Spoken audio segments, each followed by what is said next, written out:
Namo Bhagavate Vasudevaya.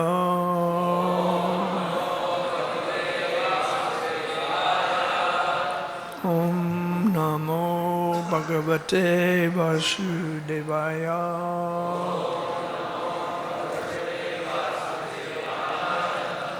Om Namo Bhagavate Vasudevaya.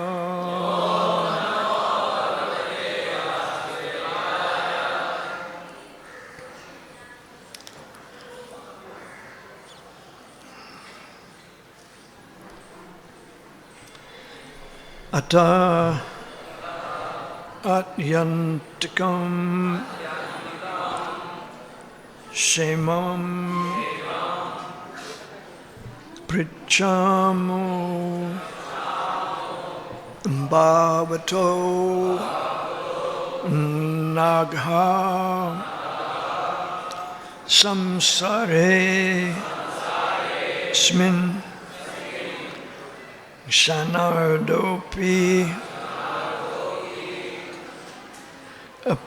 Satsanga Sevati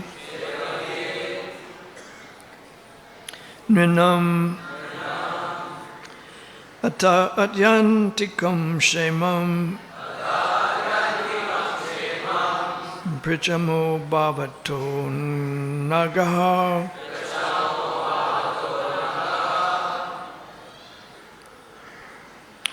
Samsaresmin Kshanardopi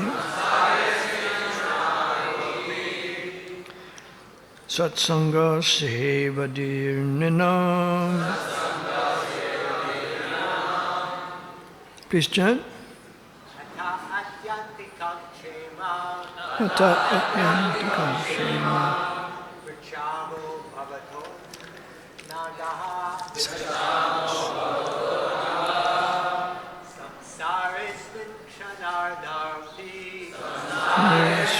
Sanardopi Satsanga Sevadirnina Ata Atyantikam Shema Prichamo Bhavato Nagaha Samsaresmin Kshanardopi Satsanga Sevadina.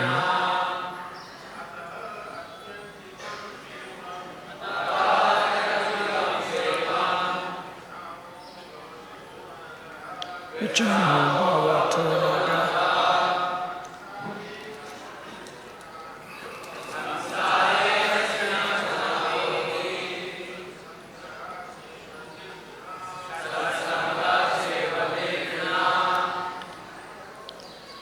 Ladies,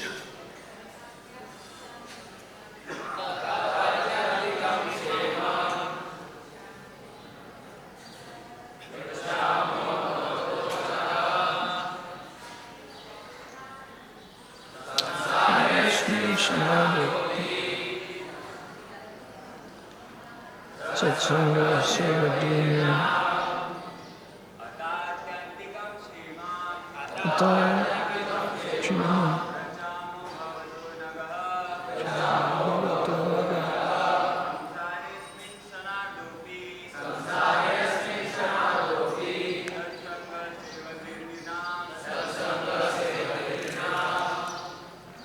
Ata, therefore, Atyantikam, supreme, Shemam, good, Prichamaha, I am asking, Bhavata, from you, Anagha, O sinless ones, Samsare, the cycle of birth and death. Asmin, this. Shanarda, lasting only half of one moment. Api, even. Satsanga, the association of devotees of the Lord. Shevadi, a great treasure, Ninnam, for human beings.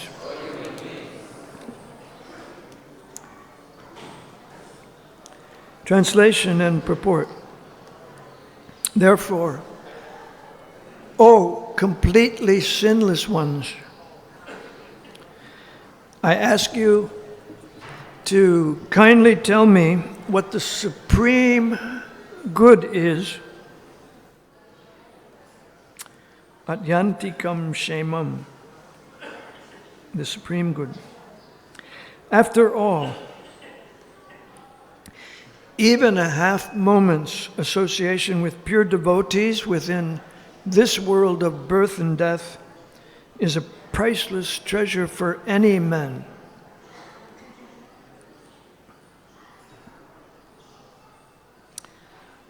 The word Shevadi,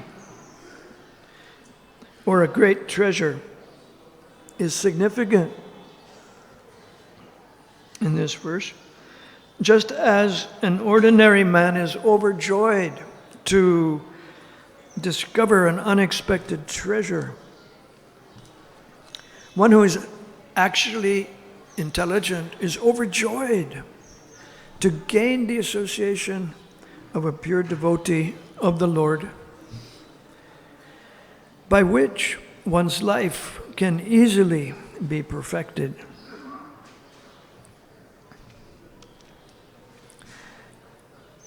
According to Srila Jiva Goswami, the words Atyantikam Shemam, or the supreme good, indicate that situation in which one cannot be touched by even the slightest fear. Now we are entangled in the cycle of birth, old age, disease, and death, samsara, because our entire situation can be devastated in a single moment. We are constantly in fear.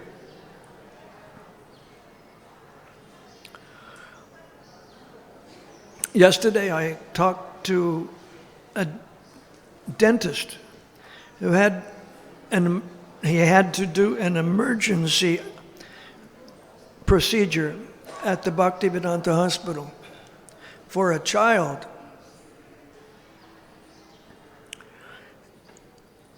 who had fallen from a building from the third floor and fractured the jaw.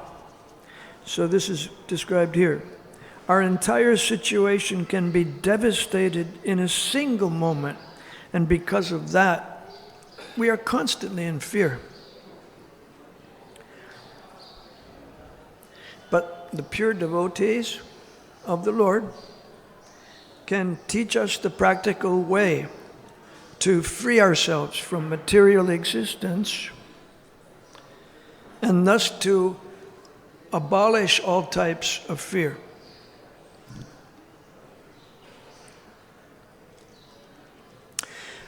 According to Srila Vishwanath Chakravarti Thakur, normal etiquette would dictate that a host immediately ask a guest who has arrived about his well-being.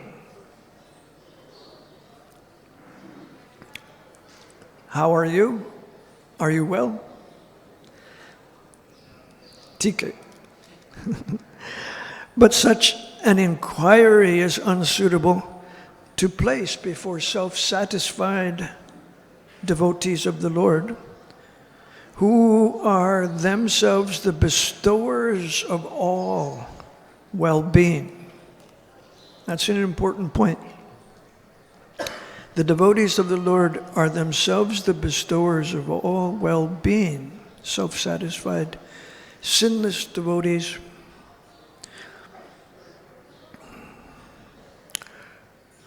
According to Srila Vishwanath, the king knew that it would be useless to ask the sages about their business affairs, since the only business of the pure devotees of the Lord is the achievement of the supreme goal of life.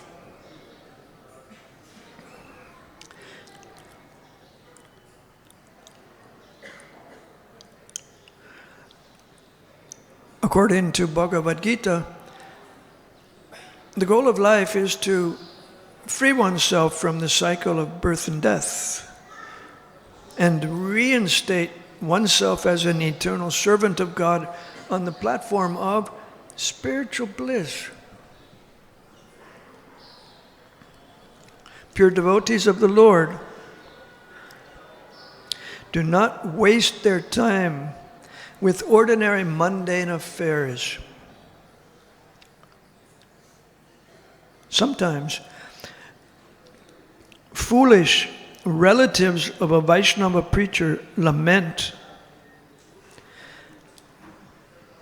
that such a transcendental preacher has not used his life for material business, and that so much money has therefore been lost by the practice of spiritual life. Such ignorant persons cannot imagine the unlimited prosperity available on the spiritual platform to those who have surrendered heart and soul to the mission of the Lord. King Nimi was himself a learned Vaishnava, and therefore he did not foolishly ask the sages about ordinary worldly affairs. He immediately inquired about Atyantikam Shemam, the highest, most perfect goal of life.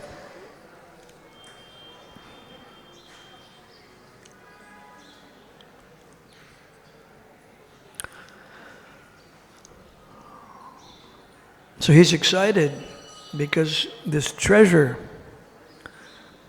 the highest treasure, great treasure, it's become available suddenly. It's become available to him. According to Vishwanath Chakravarti Thakur, the word anaga, or sinless ones, has two meanings. Anaga indicates that the 9 yogendras were themselves completely free of sins.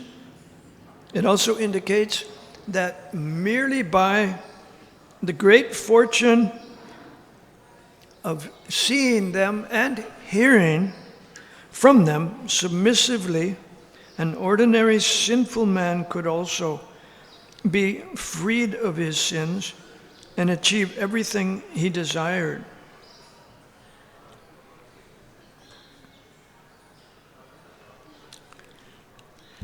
So the sinlessness of the Navayogendras, the king recognized that sinlessness could be transmitted, the sinlessness, the purity, could be transmitted to those who would hear the question that he asked and the answers that they gave.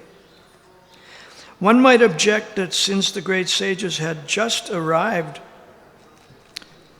the king should not have been so impatient as to inquire from them about the perfection of life. He should not have been so impatient. Perhaps the king should have waited until the sages themselves invited his inquiries. Such a hypothetical objection is answered by the words, Shanardopi, Shanardopi, please repeat, Shanardopi. Even a single moment's association with pure devotees, or even half a moment's association, is sufficient to give one the perfection of life. An ordinary person who is offered a great treasure will immediately desire to claim it. Similarly, King Nimi was thinking, why should I consider myself fortunate enough to have such great stages, stay here for a long time, because I'm an ordinary person. Undoubtedly, you will soon be leaving, therefore let me immediately take advantage of your holy association.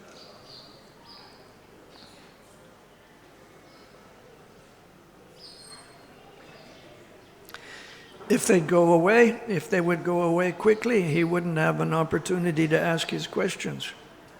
So he asked them right away. According to Srila Bhakti Siddhanta Saraswati, in this world, there are different varieties of mercy. Mercy, mercy, mercy. But ordinary mercy cannot bring about the cessation of all unhappiness. In other words, there are many humanitarians, altruists, and social reformers. Those are big words for children. Children don't know what humanitarians are or altruists are. But they're people who try to do good. Social reformers, they certainly work for the betterment of humanity. Such persons are universally considered merciful. But in spite of their mercy, humanity continues to suffer in the grip of birth, old age, disease, and death. I may distribute free food to the needy, but even after eating my merciful gift, the recipient will again become hungry, or he will suffer in some other way. In other words, by mere humanitarianism or altruism, people do not actually become free from unhappiness.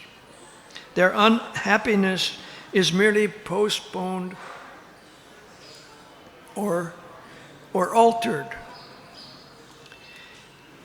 King Nimi was joyful upon seeing the Navayogendras because he knew that they were eternally perfect associates of the Supreme Lord.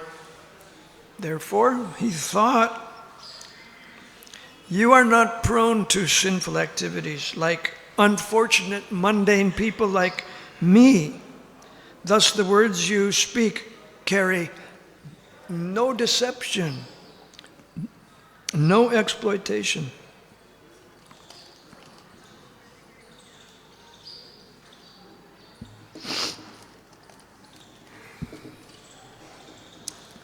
So that's a nice insight into the mind of King Nimi.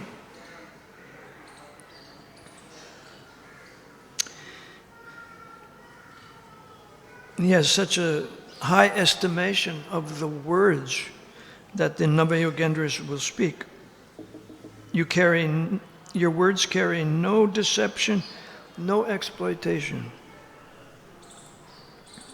The materially conditioned souls spend their days and nights discussing various topics of sense gratification.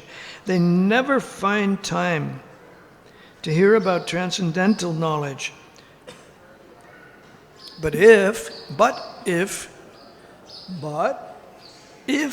only briefly or accidentally they hear Harikatha, topics of Krishna, in the association of pure devotees of the Lord, their propensity to suffer in material existence will slacken.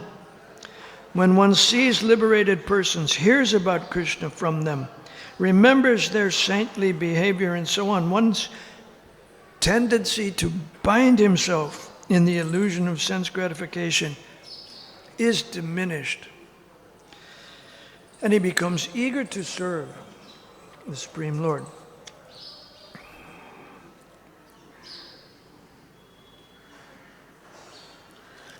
Om Jnana-timirandasya Gyananjana Shalakaya Chakshushanmilitam Mena Tasmai Shri Gurave Namaha Shri Chaitanya Manobhishtam Shtapitam Mena Bhutale Swayam Rupakadam Mayam Dadati Swapadantikam Mandeham Shri Guru Shri Yuttapadakamalam Shri Gurun Vaishnavam Shri Rupam Sagajatam Sahagana Raghunathan Vitam Tam Sajivam Sadvaitam Savadutam Parijana Sahitam Krishna Chaitanya Devam Shri Radha Krishna Padan Sahagana Lalita Shri Vishakhan Vitamscha He Krishna Karuna Sindhu Dinabandhu Jagatpate Gopisha Gopika Kantu Radha Kantan Mastate Tapta Kanchana Gaurange Radhe Vrindavanishvari Vishabhanu Sutta Devi Pranamami Hari Priya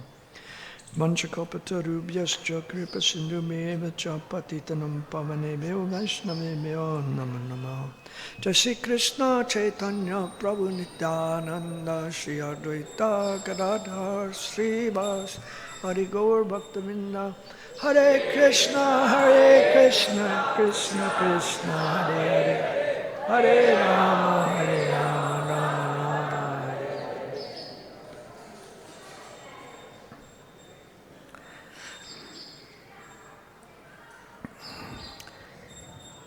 Vedant will show some pictures now. Those four photos of the four photos of book distribution. There's,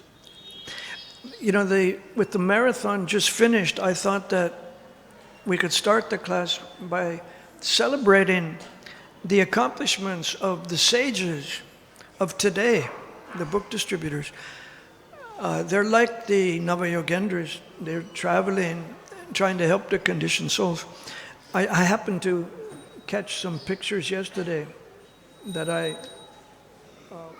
wanted to tell you about. The next email, they're in the next email. You only got one. Oh, too bad. I have them on my laptop. I can't show them. Okay, that's all right. Can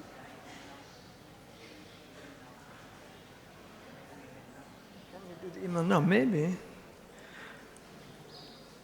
Let's see.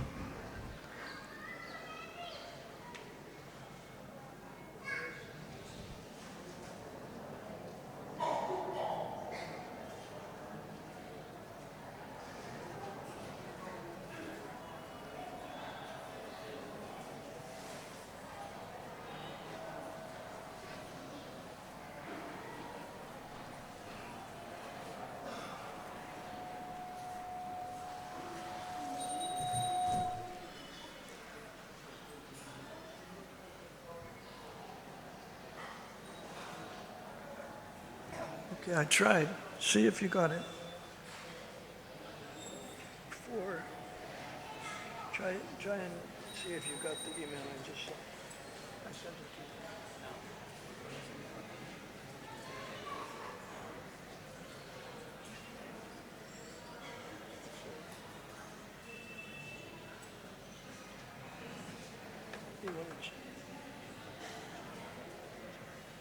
I sent you this. Okay. You type it.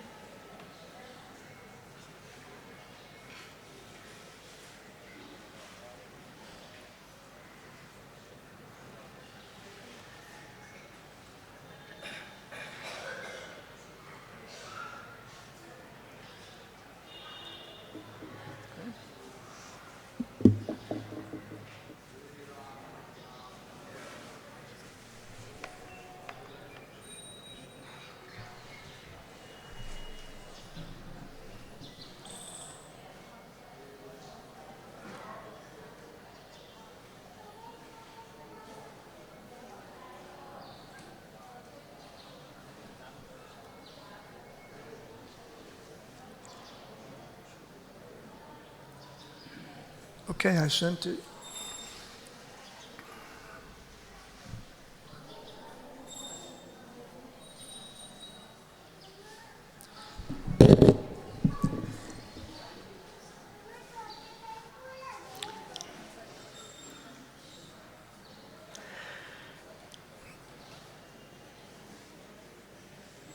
Did you get it?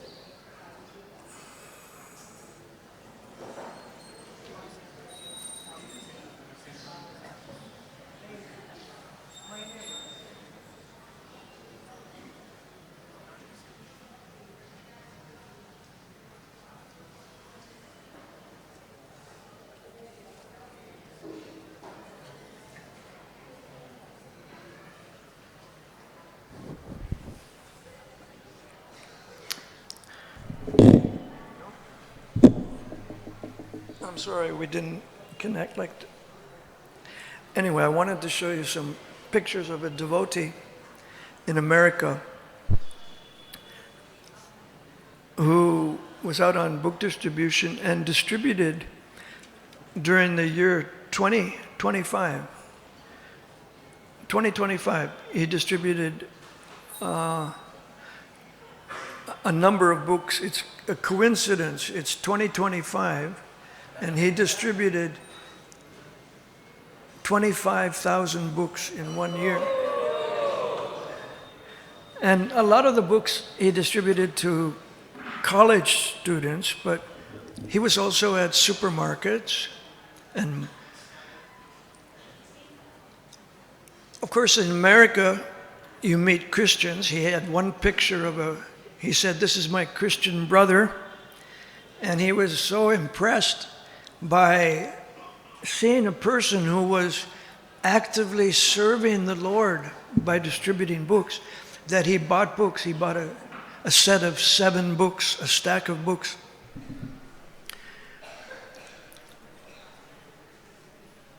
And at a gas station, when he stopped to buy petrol, he saw a young man also buying petrol.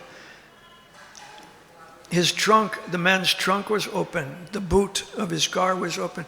So this book distributor took a case of Srimad Bhagavatams from his car and he put it in the trunk of the man's car. And he said, "I want you to buy this." And he told him what it was. The man said, "Okay." So, if you have a lot of enthusiasm, really exceptional things happen. The other picture of Sankirtan I had intended to show you was from Michigan. A group of Jayapataka Swami's disciples in Michigan, householders, families, decided that they would distribute lots of books during the marathon, the Prabhupada marathon. So they rented a place in the mall, because it's so cold in Michigan, you have to be inside. They rented an expensive spot to have a table at the mall. And they weren't sure, if it was going to even come out even, they thought maybe we're going to take a loss.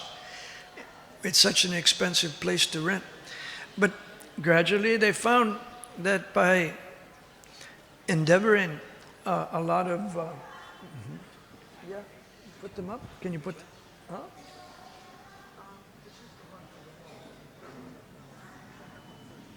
If he got them. Okay, these are the book distributors at the mall. An extraordinary thing happened.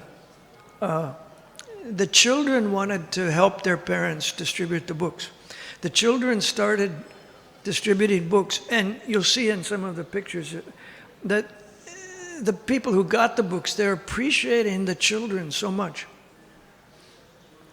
That this child gave me the opportunity to get a book.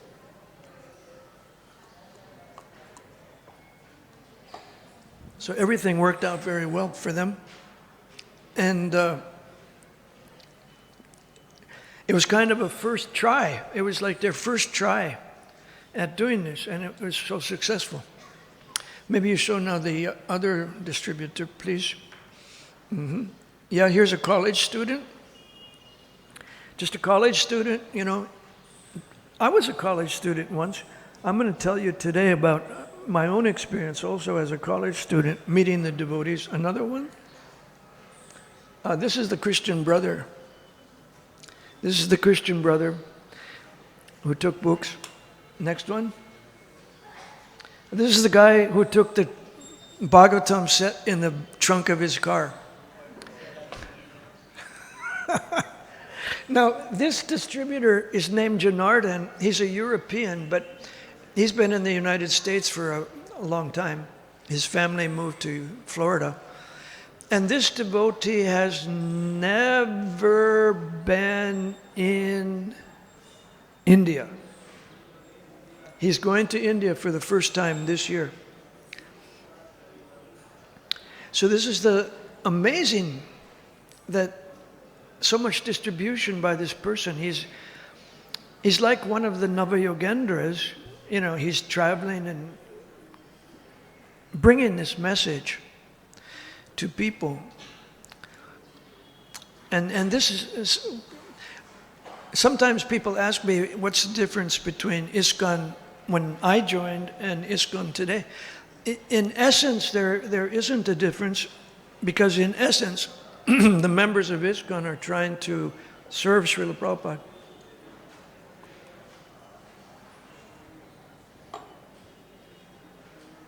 Particularly by trying to preach as Srila Prabhupada preached, which means, especially distributing his books. We got the mercy because some preacher came to us. And we're happy to try and extend the mercy to other people. So in that sense, ISKCON is not changed. So these Navayogendras, they're the perfect sons of Rishabhadev.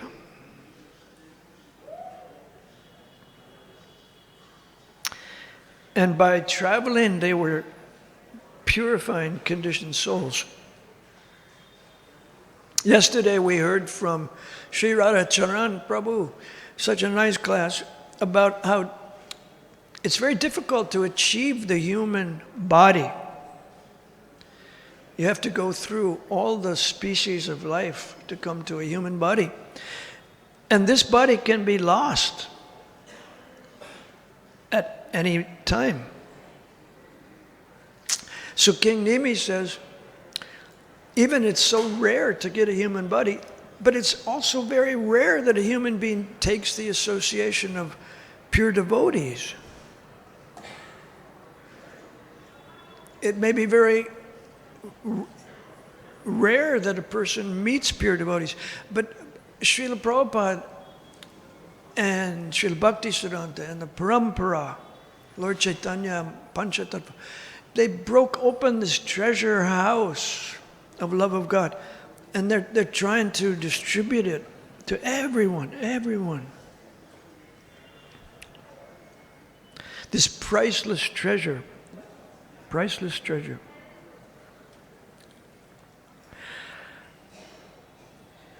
Now, if I can compare Srila Prabhupada to the Navayogendras, let me say that, he took to traveling. He moved around the world, throughout the world, with the same purpose to purify the conditioned souls, following the order of Srila Bhaktisiddhanta, who told him, you preach in English.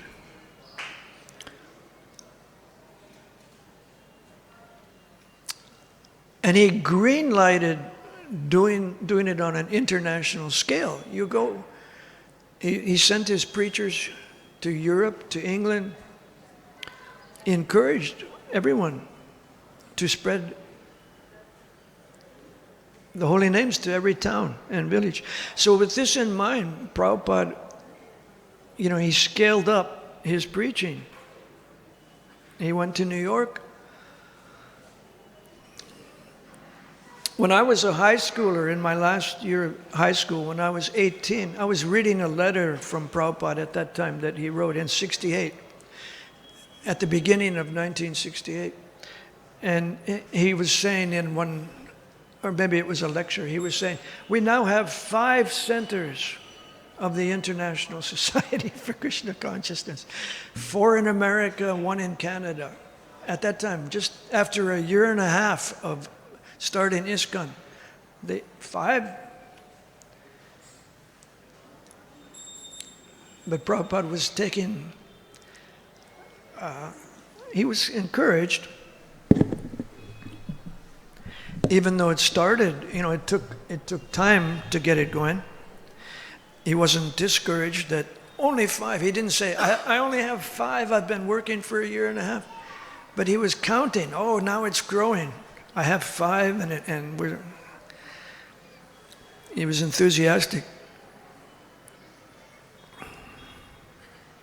As I said, I was a college student, and that's when I first heard about Srila Prabhupada from devotees. These devotees came to our campus. They were not from our city. I was in Minneapolis, Minnesota, the University of Minnesota. They came from Detroit, Michigan, from the temple there, and stayed for a short time in our city in 1970. And at that time, the Krishna book was published. One of my friends bought the Krishna book from them, and we saw that George Harrison wrote the preface. George Harrison was we were fans of George Harrison. So we looked at all the pictures in the Krishna book. And I talked to a devotee one day. And what this man said to me, this young man said that human beings inquire about the goal of life. Human beings inquire about the absolute truth. But the animals do not do this. The animals are engaged just in eating, sleeping, mating, and defending themselves.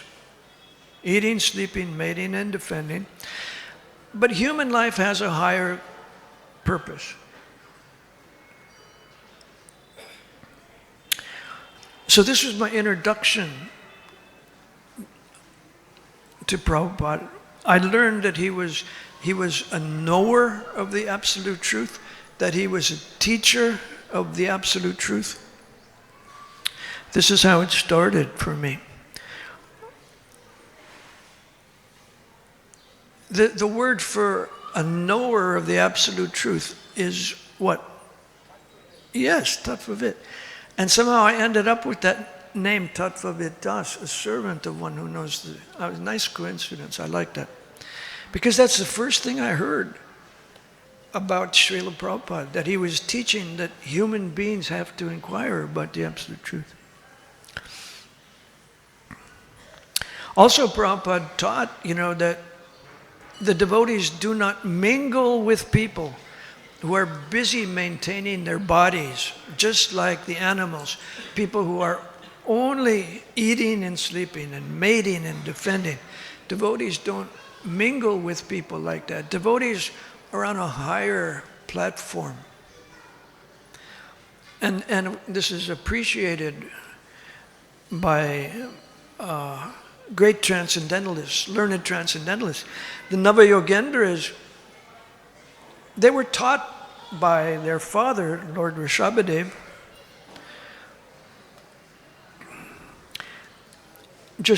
I'll quote a couple of verses by Rishabhadev.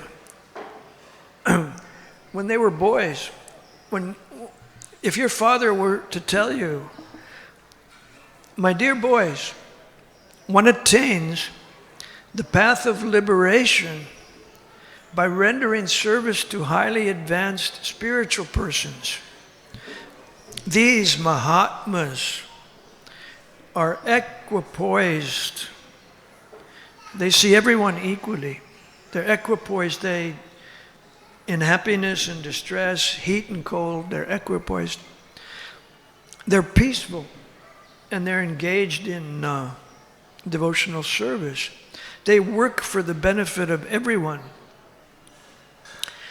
And they do not behave in any abominable way. There's no misbehavior.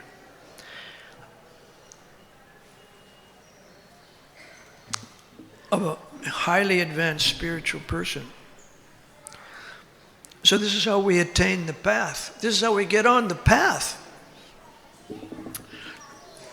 leading to liberation. And Nimi, King Nimi is saying, if you just have even a moment's association, it might happen. You'll get this priceless treasure. So he's eager to associate with them by asking his questions. So he just goes right into it. Like the purport today says, he didn't bother to wait. Maybe the sages would respond to the way he welcomed them. No, he didn't wait for that. He just asked them. And what did he ask? He said, kindly tell me what's the supreme good. What's the highest good, the most perfect goal of life? Burijan Prabhu points out in his overview of the 11th canto that Shanakarishi asked this same question at the start of the Srimad Bhagavatam in the first chapter of the first canto. Shanakarishi says, please, Sutta Goswami, explain in an easily understandable way what you ascertain to be the absolute and ultimate good for all people.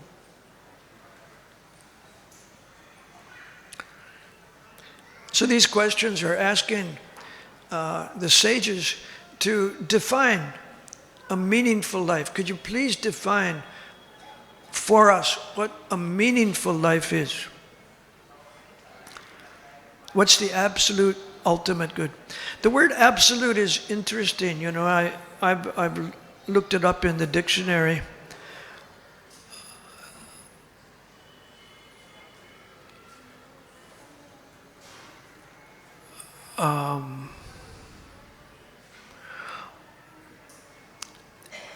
Of course, as I said, Prabhupada is the knower of the absolute truth. I'm going to tell you about the word absolute, but first I want to show you some pictures of Prabhupada in Los Angeles in January 1974. On January 11th, 1974, I joined ISKCON. That's today, isn't it? January 11th, yes. It was a Friday, and it was a weekend. I had my best weekend of my life. I joined the temple on January 11th, Friday. I arrived at the temple on a bus. And the temple commander said, oh, hey, listen, you can go to Los Angeles tomorrow. This was in San Francisco, I joined. He said, you can go to Los Angeles tomorrow. There's 2 devotees in the congregation are driving their car to Los Angeles. I said, what's going on in Los Angeles? And he said, Srila Prabhupada is there. So on Sunday morning, you can hear him give a lecture. So on January 13th, I heard Prabhupada give a lecture there.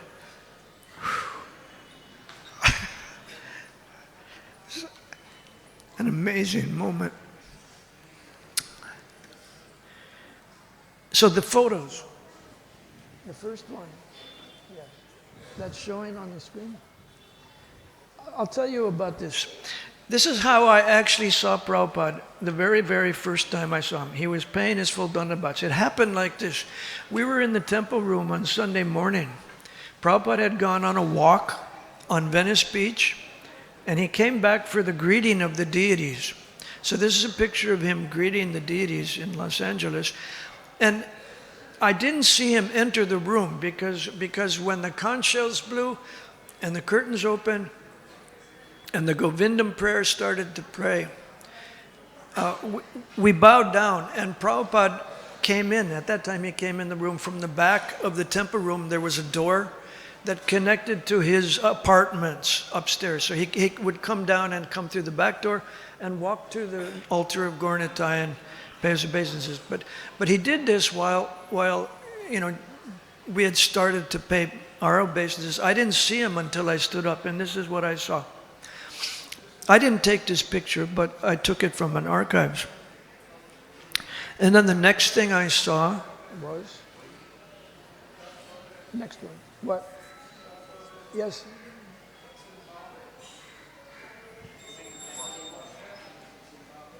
I know, but I know. It's not Los Angeles, the first picture. But Prabhupada's paying us obeisances, so. Now the next picture is Prabhupada sipping Charnamrita. This is in Los Angeles, and you can see the deities of Gaur-Nitai behind him. He has just paid his obeisances there.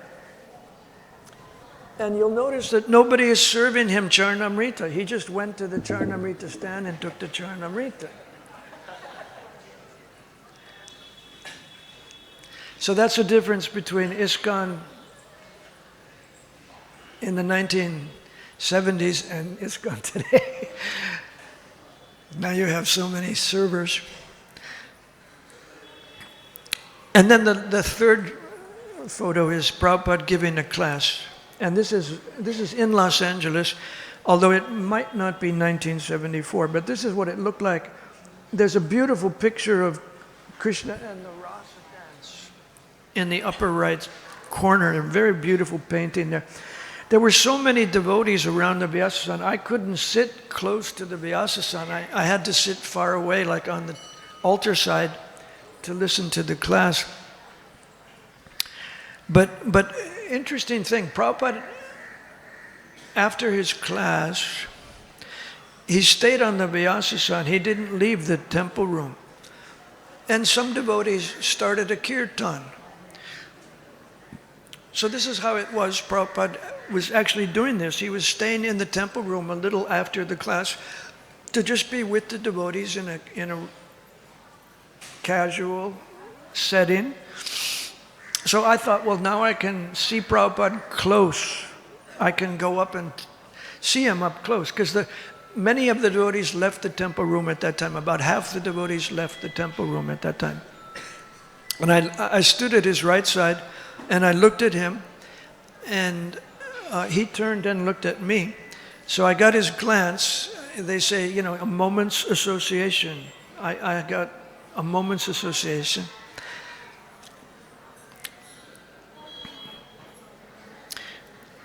I was very grateful to Prabhupada at that point, because he had opened the temples and it was possible to join the temple and start a new life in devotional service. So I was grateful to Prabhupada for that. And I noticed, by what Prabhupada said in his lectures, that he spoke the same way that he wrote as an author. The same topics were there: Krishna's devotional service, and how we can go to Krishna. Prabhupada, in the class that I heard, he quoted a verse where, and it said, Krishna says, if you worship the demigods, you go to the demigods. If you worship the ghosts or spirits, you go to the ghosts and spirits. If you worship the ancestors, you'll go to the planet of the ancestors. And Prabhupada was saying all these points with his eyes closed. He was just comfortable and relaxed, and he was speaking, and he had his hands on his knees like I do. And when he said the words, and if you worship me, you come to me, then he went like this with his hand on his knee. He went like this: you come to me. And I thought, well, Krishna must be like a person. Krishna must be a person like us. If you can go like this, you come to me. So this was good. Prabhupada was teaching me personalism. He was not teaching impersonal absolute truth. He was not teaching Buddhism. In Buddhism, you reach nirvana. Nirvana means extinguish. You extinguish your personality. You extinguish variety. You extinguish the variety of this world. You try to get out of the world by, Prabhupada said, if you have a house and you have to pay tax on the house, one way to get rid of the tax is to just tear down the house. So he compared that to Buddhism. No, he was teaching the supreme good, atyantikam shemam. So what's the highest good? What's the most perfect goal of life? Sutta Goswami answers that the absolute good is, of course, Bhagavat Dharma, serving Krishna. And I said I'd tell you about this word absolute. The absolute good, the absolute truth. If you look in the dictionary, absolute is defined as meaning it's not qualified, it's not diminished in any way. It's full, it's complete, it's total. Absolute means total.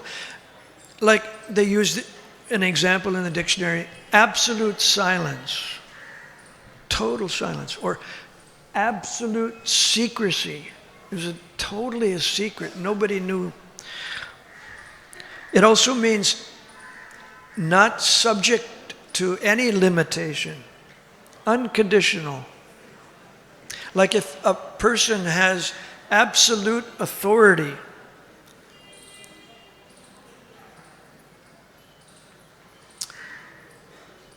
unrestricted power.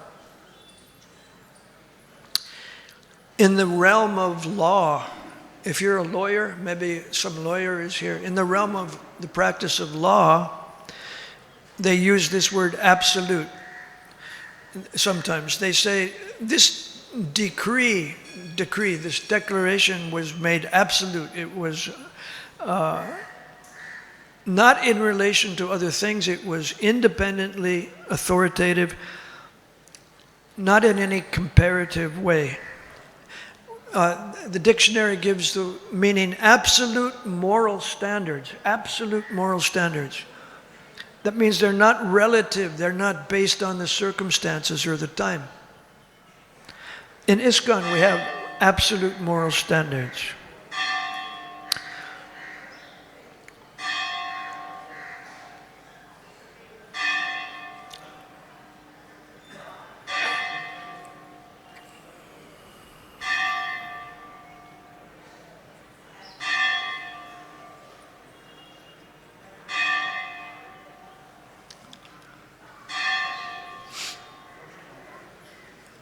Okay, in the realm of philosophy, absolute means a value or a principle which is regarded as universally true, universally valid.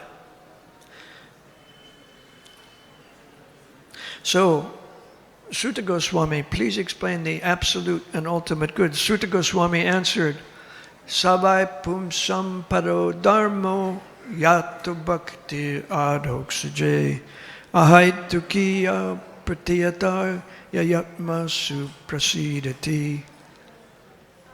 The supreme occupation or dharma for all humanity is that by which one develops loving devotional service to the transcendental Lord. It must be unmotivated and uninterrupted in order to completely satisfy the Lord. Service performed for Krishna's pleasure alone. So that's the essence of the Bhagavatam, pure devotional service to Krishna. And any other topic in the Bhagavatam, if it's history or cosmology, it's meant to support bhakti. Any other topic.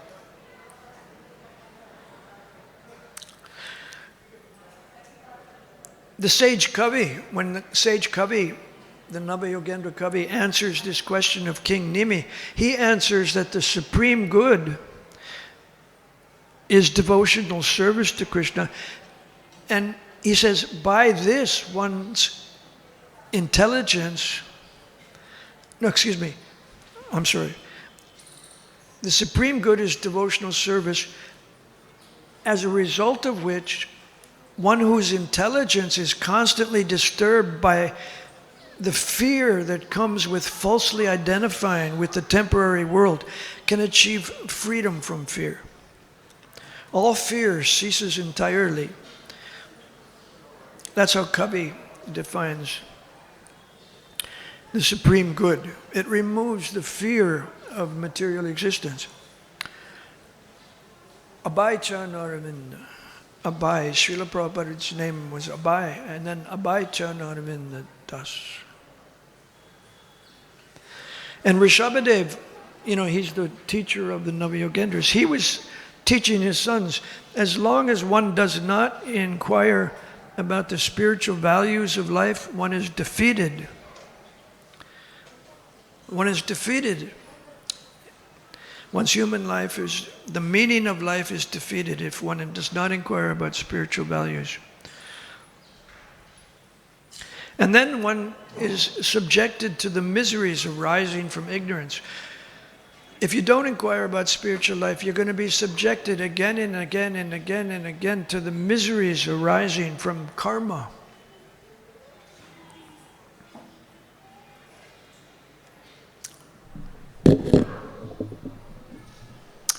Just to go back to the beginning of the class, I have here a note that I posted by the leader in Michigan who took the families to the malls.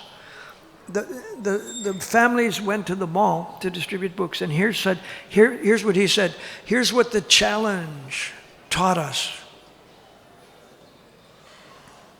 The December Sankirtan Marathon strongly reaffirmed for us that book distribution is real sadhana.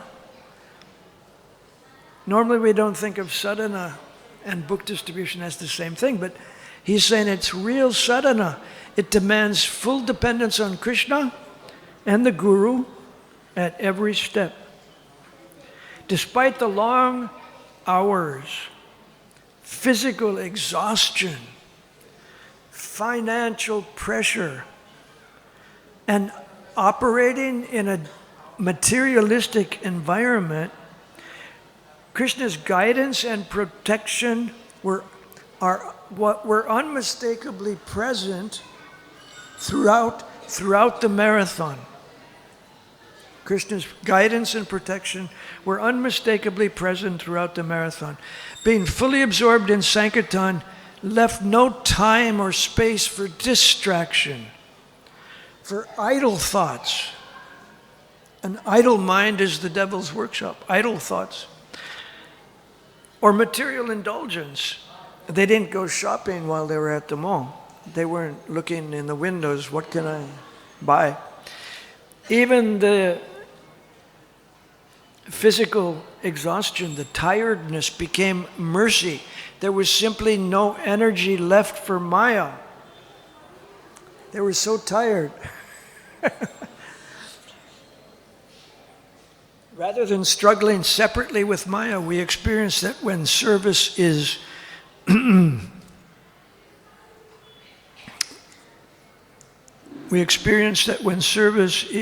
sincere and intense, then Maya naturally steps aside.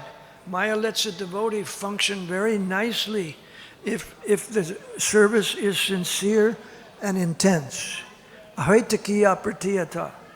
He's describing service that's ahvaitaki apratiyata, performed for Krishna, unbroken service.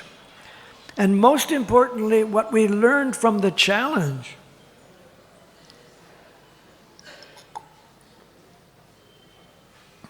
we saw that our children embraced Sankirtan with sincerity and confidence, and that gave us a lot of hope. Watching them take shelter of Srila Prabhupada and Krishna reaffirmed our faith that this movement will continue. When the children are nurtured with care and example, we hope that this effort pleases Prabhupada, our spiritual masters in Krishna, and we humbly request the devotees pray that many new souls will be drawn to the path of bhakti. Hare Krishna. Stop there. We won't take questions because it's late. Is that all right?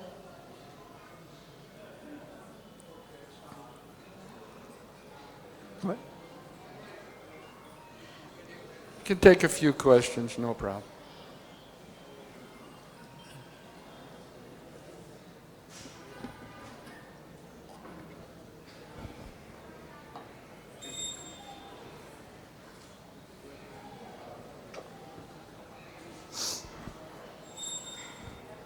Hare Krishna, Prabhuji. Thank you for the nice class, Prabhuji. Prabhuji, in this purport it was mentioned that a movement's association of a pure devotee. Sorry, I missed. A movement's association. Slowly, speak slowly. So in the purport, it was mentioned a movement's association or even a half movement's association benefits us. So I need to know how it works, Prabhuji. Like how this works. How this mechanism works, man. How does it work? If you get a moment's association, how does it benefit you? Huh.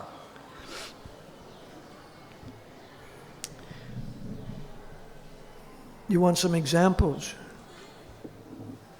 Yeah, I need to understand this line. How it works, what makes a difference? If we meet a pure devotee, what brings a change in us?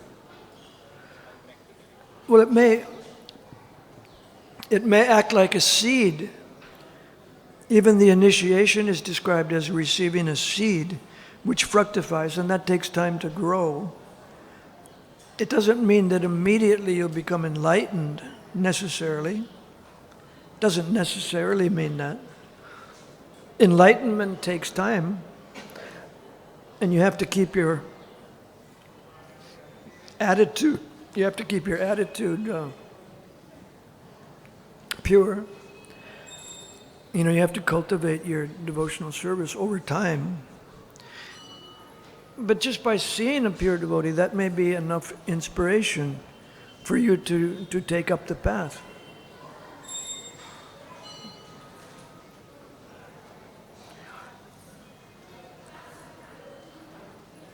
I'll give you an example of the second time I saw Prabhupada. I saw him in San Francisco. He came for the Rath Yatra. So we were at the Golden Gate Park waiting for Prabhupada to come in the car.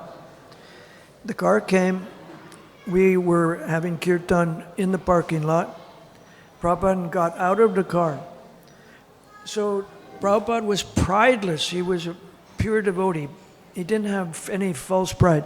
You might think that because he's the head of ISKCON and he arrives at the parade, you might think, well, probably he was thinking, you know, I'm a very important person. They're waiting for me.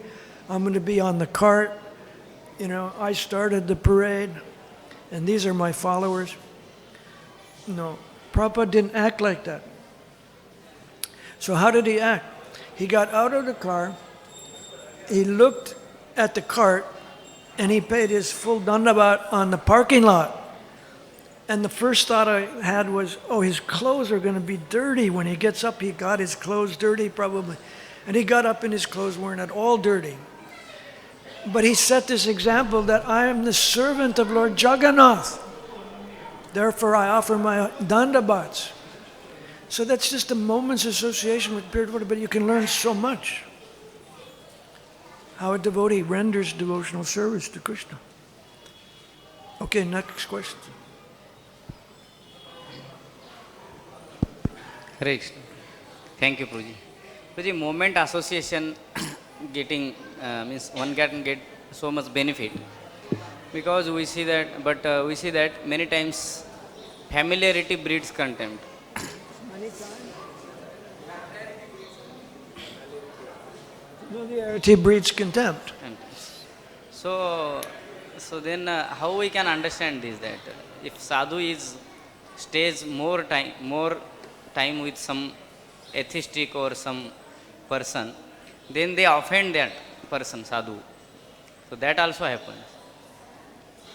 Could you repeat? So if sadhu is staying for more time with some atheistic person or karmi or outside, Yeah. so they tends to offend. Many times it happens. Okay, so sadhu doesn't, if he stays a long time, we might offend him out of ignorance. Radhacharan was talking about this yesterday also. You don't recognize, he gave the example of a watchman at some public function. There was some watchman, some doorman, and a sadhu came, I think it's sannyasi, Radha Govinda Maharaj. And the doorman didn't recognize him, so he tried to stop him or something. So maybe he gave a little offense, you know, like that. So yeah, you have to be, yes? you can. I'm glad I didn't. Maybe I'm glad I didn't get so much association with Srila Prabhupada personally. And, I didn't have an opportunity, to act in ignorance around Srila Prabhupada like that. So you have to be careful. You already know you have to be careful, so why were you asking this question?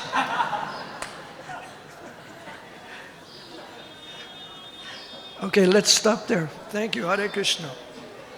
You come, I'll answer your question up here. One. Hare Krishna Maharaj, one comment. हम graduate हैं लेकिन कभी कभी शब्दों के समझने में mistake होता है और भक्ति में कैसा है कि इंग्लिश में थोड़ा समझने में प्रॉब्लम होता है, तो हम इस क्लास को ट्रांसलेट करके हिंदी में भी कर सकते हैं क्या? Translation? What was that?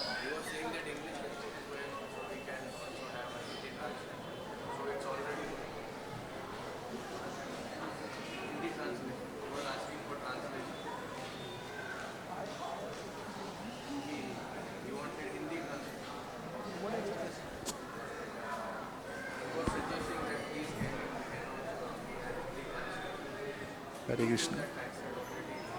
Oh, that's all. But it's over. The class is over. It's over. I'm out of here. Thank you very much. Hare Krishna. Glories to Srila Prabhupada.